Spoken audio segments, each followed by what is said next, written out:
Welcome back to the channel.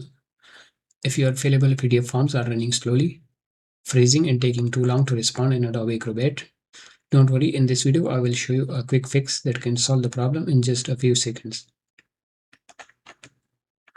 First, open Adobe Acrobat on your computer.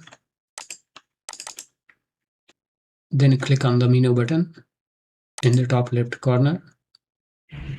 In the menu, look for the option called Disable New Acrobat and click on it.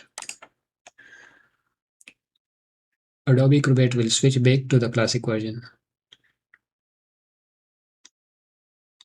Restart Adobe Acrobat.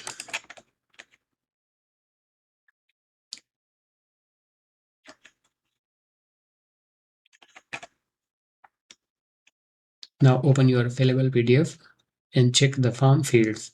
In most cases, the PDF will now run smoothly and the slow performance issue will be resolved. If this video helped you, please like, share and subscribe to the channel. Thanks for watching and I will see you in the next video.